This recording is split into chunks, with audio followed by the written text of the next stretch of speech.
What's up, everybody? I'm John Middlekauff. You know what I need you to do. Subscribe to our YouTube channel. We got content for days reacting to every NFL game all the time, every single day. Subscribe, like the videos. Let's go. What is going on, everybody? How are we doing? Hopefully everyone is having a great day. Good start to the week. We got a holiday right around the corner. Little long weekend, which I would imagine many people are excited for, which is kind of the start of summer. But before we dive into any of that, I do want to hit on a couple topics here. Nick Sirianni has been extended. Fred Warner has been extended. Just some thoughts on those two situations. The NFL meetings are taking place this week.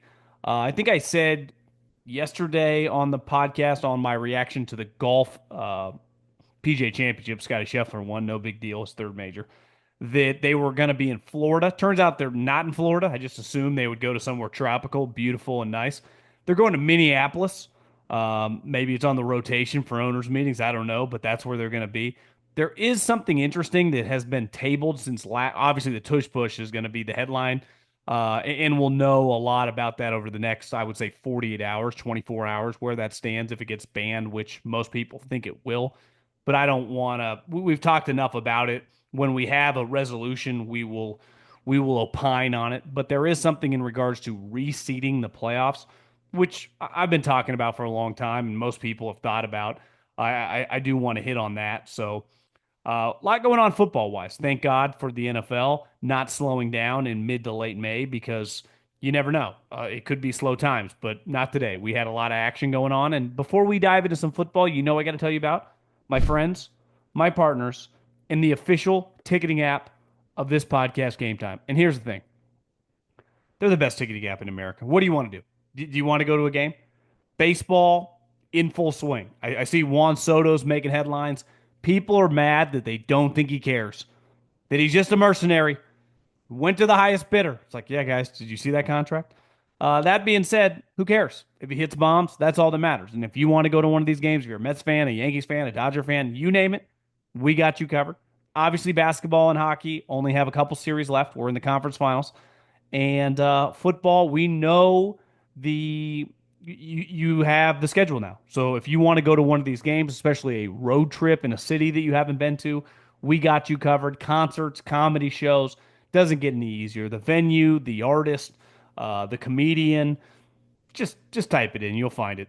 So take the guesswork out of buying tickets with Gametime. Download the Gametime app, create an account, and use the code JOHN for $20 off. Terms apply. Again, create an account and redeem the code JOHN for $20 off. Download the Gametime app today. Last minute tickets, lowest prices guaranteed.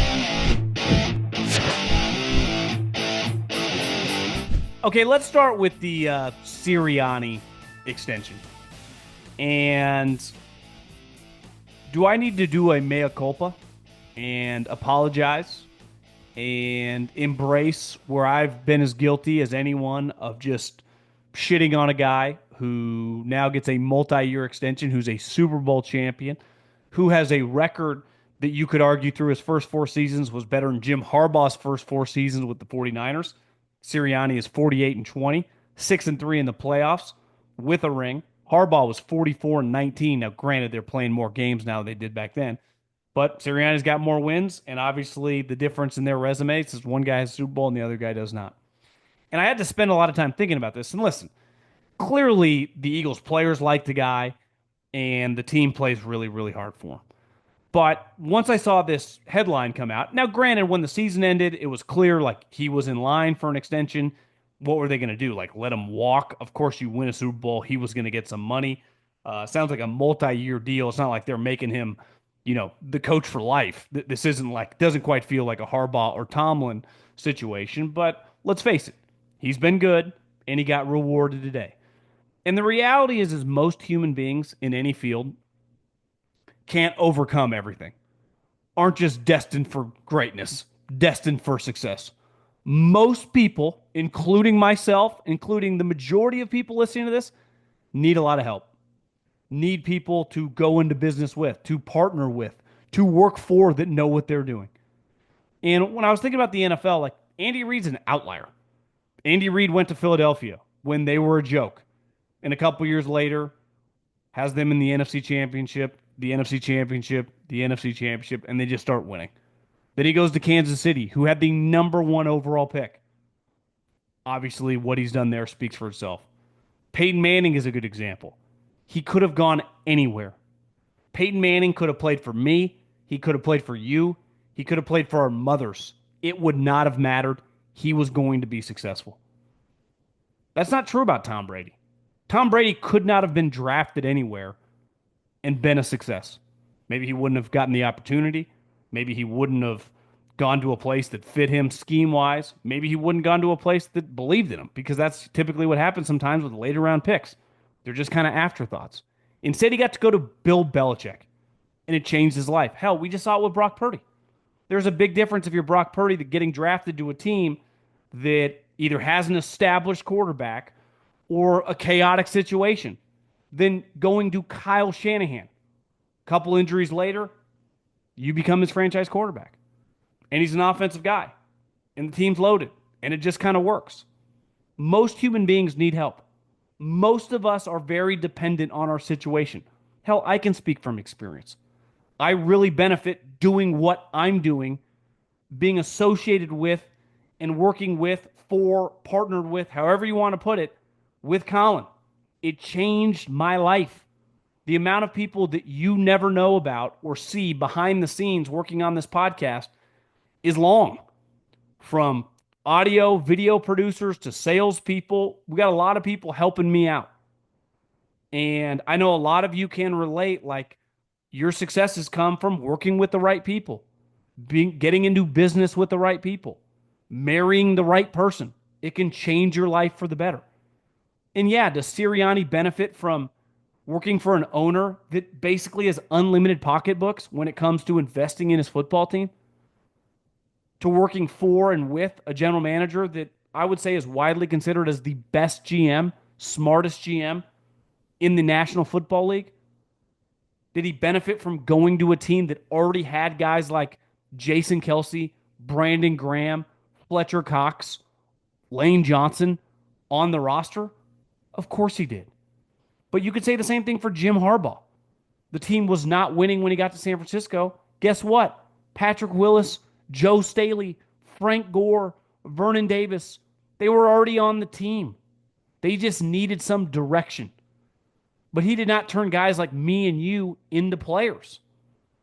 And I think Sirianni, like the majority of coaches, needed help. And if you put him in the right situation, he can succeed. Look at Mike Tomlin once upon a time, when he's hired out of nowhere in the mid-2000s. However old he was, 33, 34 years old. Do you think he benefited going to, you could argue, the most stable organization in like the history of American sports? Look at John Harbaugh when he got hired in the mid-2000s by the Baltimore Ravens. Guess what he got to inherit?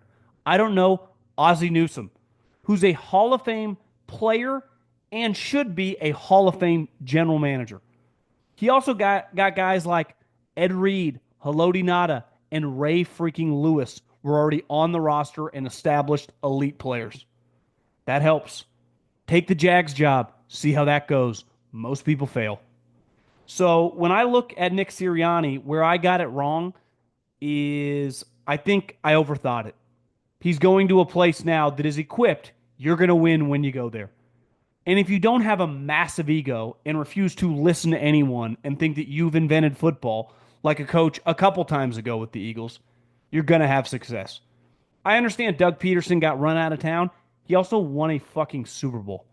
So seeing Nick Sirianni win a Super Bowl, have a team that's really good, like, good spot. Most coaches would die to coach there. Why? Because the infrastructure there is pretty special. You know, look at Kyle Shanahan, that up until last year, most considered one of the best coaches in the NFL. It was not going well at all for a couple years in San Francisco. And then Belichick got on the horn and said, Kyle, we will trade you Jimmy Garoppolo. You interested? Kyle said, what do you mean? He's like, you got 30 minutes, second round pick. Click.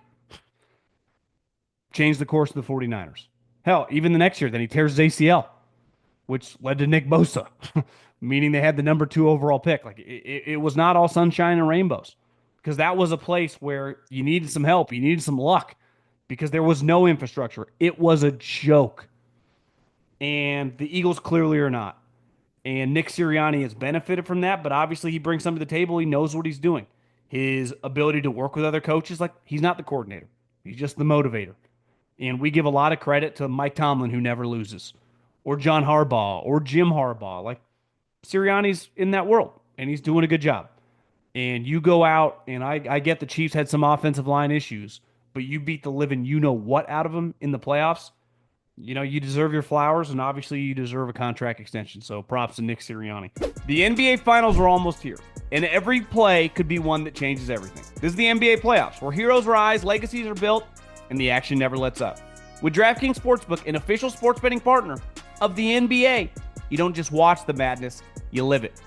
Back your favorite team, ride with your clutch time killer, bet on buzzer beaters, breakout performances, and game-winning threes. From player props to same-game parlays, this is how you take your fandom to the next level. Here's what I know. I love the T-Wolves. You can get them, lines are subject to change, on DraftKings right now at plus 265 to win the series. They have experience, they have been here before, and obviously they just have a really good team who's really hot right now. If you like them to win the series, I don't hate them then to win the NBA championship at plus 550. New to the game, no sweat. Download the DraftKings Sportsbook app today, bet just $5, and if your bet wins, you'll score $300 in bonus bets. It's that easy. Download the DraftKings Sportsbook app and use the code JOHN. That's code JOHN for new customers to get $300 in bonus bets if your bets wins and you bet just $5. Only on DraftKings. Crown is yours. Couple things with the 49ers. Today they extended Fred Warner and officially made him the highest paid linebacker in the NFL. I think on average it's $21 million, which is $1 million more than Roquan Smith. And this is Fred's third contract, and he will go down as one of the highest paid, I would say linebackers. He probably will when it's all said and done ever. He's a great player. He's an unreal player, actually. I think when he's healthy, he's the best linebacker, middle linebacker in the NFL. I'd put Roquan right there as well. But special player, special guy, special leader. Couple things with the 49ers now. They have gone all in on their core. And their core now is Brock Purdy, George Kittle, and Fred Warner. And I think all three of these guys are good examples. They are the NFL. Fred Warner was the highest pick of the three guys at pick 70 in the third round. George Kittle was pick 146 in the fifth round. And obviously, Brock Purdy was the last pick in the NFL draft a couple years ago at pick 262. So the 49ers actually have built this operation full of guys that were not really high picks. Their best defensive back, who they just gave a huge extension to last year, Diamonor Lenore, is a fifth-round pick. They actually took a guy named Ambry Thomas higher than him when they drafted both of them in the same draft. And I say this all the time when the draft happens. In the NFL, we get so excited about the draft. Who's drafted really high? Even though we know within a couple years, half the first round will be considered bust.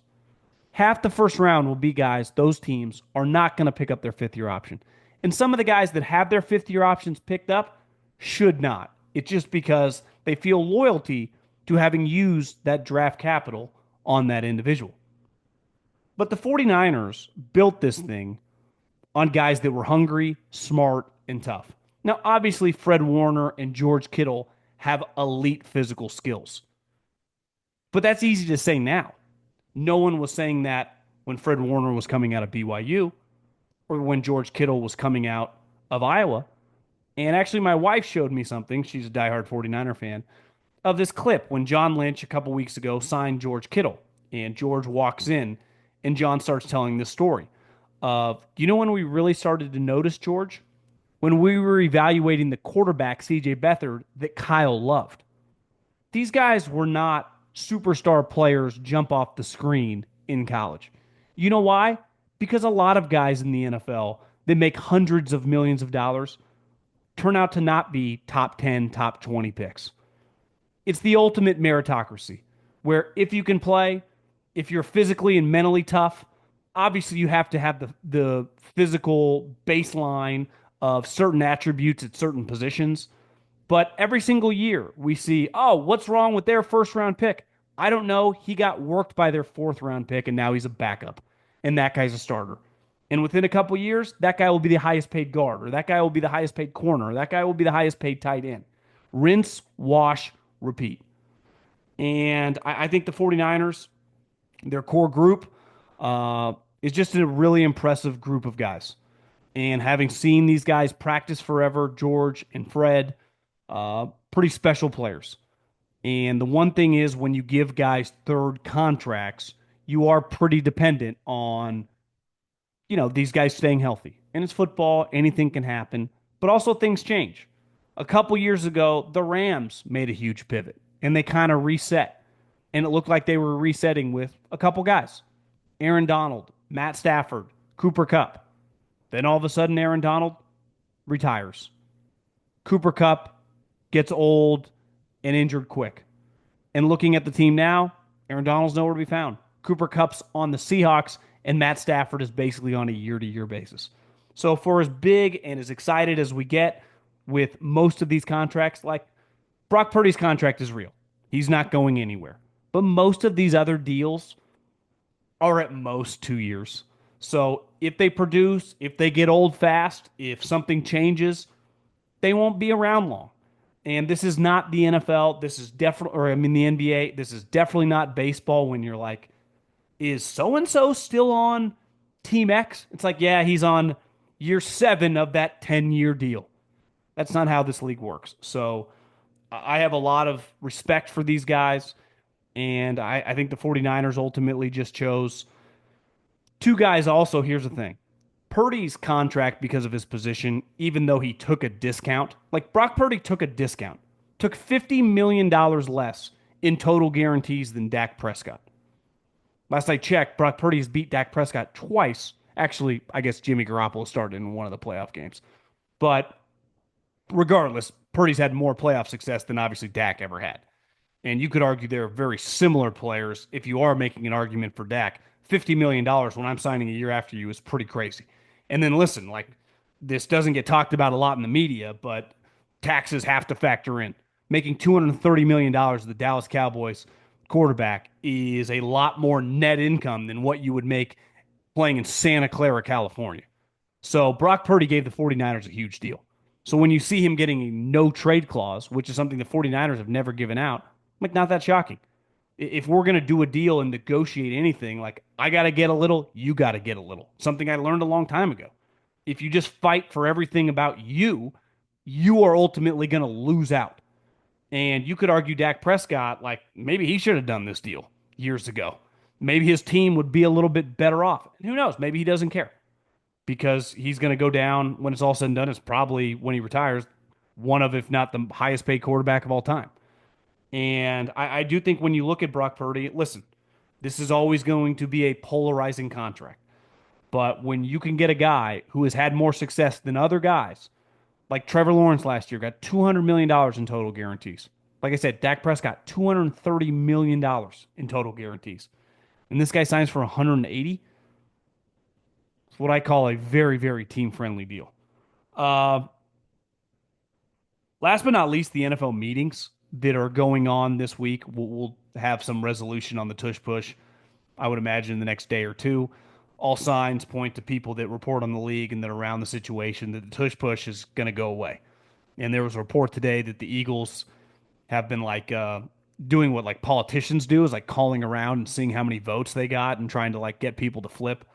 Don't know if that's going to happen, because it clearly feels like Roger Goodell is hell-bent on getting this thing to go away, which I guess where I ultimately stand. If it stays, I don't really care. And if it goes, I don't really care either. I'm kind of indifferent on the play. I don't think it's the end of the world like some people that hate it. And I don't think it's some like a travesty to the sport if they're told they can't do it anymore. Now, I also believe that a big reason why it works is their quarterback can squat like 900 pounds. So if you had a quarterback who was that strong, it should work. I mean, we saw Josh Allen try to run it against Chiefs, couldn't do it. But one topic that was tabled from the last meetings to this meeting is the reseeding in the playoffs.